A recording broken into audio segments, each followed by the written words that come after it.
Hi friends, ഇന്ന് ഞാൻ പറയാൻ വന്ന DMK കുറിച്ചാണ്. നമ്മുടെ വിജയലനെ കുറിച്ച്. കരൂർ ദുരന്തത്തിൽ പിടിച്ച എല്ലാ കുടുംബാംഗങ്ങളെയും ചെന്നൈയിലെത്തിച്ച് അവർക്ക് വേണ്ടുന്ന കാര്യങ്ങളും എല്ലാം അള്ള ചെയ്തു. പക്ഷേ എനിക്ക് ഏറ്റവും സന്തോഷവും അഭിമാനവും തോന്നിയൊരു നിമിഷം എന്ന് പറഞ്ഞാൽ, സിനിമയിൽ പോലും എനിക്ക് ഇതുപോലുള്ള സന്തോഷവും അഭിമാനവും തോന്നിയിട്ടില്ല അണ്ണനെ കുറിച്ച്. പക്ഷേ ഇപ്പോൾ കാല് പിടിച്ചാണ് മാപ്പ് വെച്ചത്. കാല് പിടിച്ച് മാപ്പ് ചോദിച്ചു, നിങ്ങളുടെ കുടുംബത്തിലുണ്ടായ നഷ്ടങ്ങൾക്ക് ഞാനാ കാരണമെങ്കിൽ കാല് പിടിച്ച് മാപ്പ് ചോദിച്ചിരിക്കുകയാണ് എൻ്റെ അണ്ണൻ.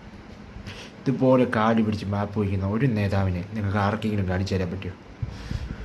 കാലിൽ വീട് മാപ്പ് ചോദിക്കുന്ന ഒരു നേതാവിന് പൈസ കൊടുക്കുന്നില്ല, അവിടെ പോയി അന്വേഷിക്കുന്നില്ലോ, ഇതിലെല്ലാം നല്ല കാര്യങ്ങളുണ്ടെന്ന് എനിക്കറിയാം. പക്ഷേ ഒരു നേതാവ് എന്ന നിലയിൽ രണ്ട് വാക്ക് പറഞ്ഞ് അവരെ സമാധാനിപ്പിച്ചിട്ട് രാവിലെ 9 മണിക്ക് വന്ന് വൈകുന്നേരം 6:30 വരെ അവക്കടെ കൂടെ ഇരുന്ന് ഓരോരുത്തർക്കിടെയും സങ്കടം അറിഞ്ഞ് പിടിച്ച് കാര്യങ്ങൾ പറഞ്ഞ് അണ്ണൻ കാല് പിടിച്ച് മാപ്പൊക്കെ പറഞ്ഞിട്ടാണ് അണ്ണൻ പോയത്.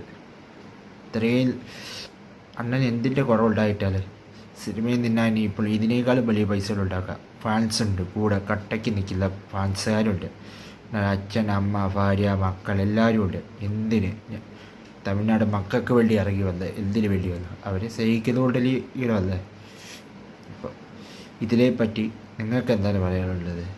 ഇന്നത്തെ കരൂർ ദുരന്തത്തിൽ പെട്ട ഓരോ കുടുംബങ്ങൾക്കും 20 ലക്ഷം രൂപയും പൈസ കൊടുത്തതും അവരുടെ ജീവിതകാലം മുഴുവനുള്ള കാര്യങ്ങൾ ഞാൻ ഏറ്റെടുക്കുക എന്ന് പറയാനും, ഇനി അങ്ങോട്ടുള്ള ഓരോരോ കാര്യങ്ങൾക്ക് ഞാൻ നിങ്ങളുടെ കൂടെ ഉണ്ടെന്ന് മകനായും ചേട്ടനായും അനിയനായും എല്ലാം നിങ്ങളുടെ കൂടെ ഉണ്ടെന്ന് പറയാനുള്ള ധൈര്യമുള്ള ഏതെങ്കിലും ഒരു നേതാവ് ഉണ്ടെങ്കിൽ നിങ്ങൾ കമൻറ്റ് ചെയ്യും. ഇതിനെപ്പറ്റി നിങ്ങളുടെ അഭിപ്രായവും കമൻറ്റ് ചെയ്യണം. എനിക്ക് ഏറ്റവും അഭിമാനം തോന്നിയ ഒരു നിമിഷം അത് പറഞ്ഞു കേട്ടപ്പോൾ, അന്ന് പറഞ്ഞ പത്രമാധ്യമങ്ങളായാലും ഓൺലൈനിലായാലും എല്ലാവരും അണ്ണനെക്കുറിച്ച് കുറ്റങ്ങളും കേസെടുക്കണമെന്നും ജയിലിലിടണമെന്നൊക്കെ പറഞ്ഞ് കുറേ പേര് ഇറങ്ങിയാണ്. അവരെയൊന്നും ഇപ്പോൾ കാണാനില്ല, ഇതൊക്കെ പോട്ടെ. പക്ഷേ ഇത് അണ്ണൻ ചെയ്ത് 100% കറക്റ്റാണ്. ഇതിലെ 2024 CM ആക്കിയാണ്. ഇതിൽ തമിഴ്നാടിന് തന്നെ സുവർണ്ണ അവസരമാണ് അവരൊരു പ്രയോജനപ്പെടുത്തിയ. അണ്ണൻ വീട്ടിൽ പോയി വിളിച്ചതല്ല, നിങ്ങൾ എന്നെ കാണാൻ വാ, നിങ്ങൾ വന്നു. അണ്ണൻ സാധാ എല്ലാ പാർട്ടിക്കാരും വരുന്നത് പോലെ വന്നതാണ്. പക്ഷേ അവിടെ ഇത്ര ആൾക്കൂട്ടം കൂടുതൽ അവിടുത്തെ CMനും പോലീസുകാർക്കും എല്ലാം അറിയാം. പിന്നെ എന്താണ് സ്റ്റേഡിയം കെട്ടാനുള്ള സ്ഥലം കൊടുക്കാഞ്ഞത്?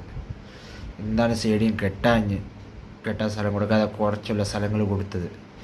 അവിടെ കുറേ മരണങ്ങളുണ്ടായപ്പോൾ അവർ തുടങ്ങി അണ്ണൻ കാല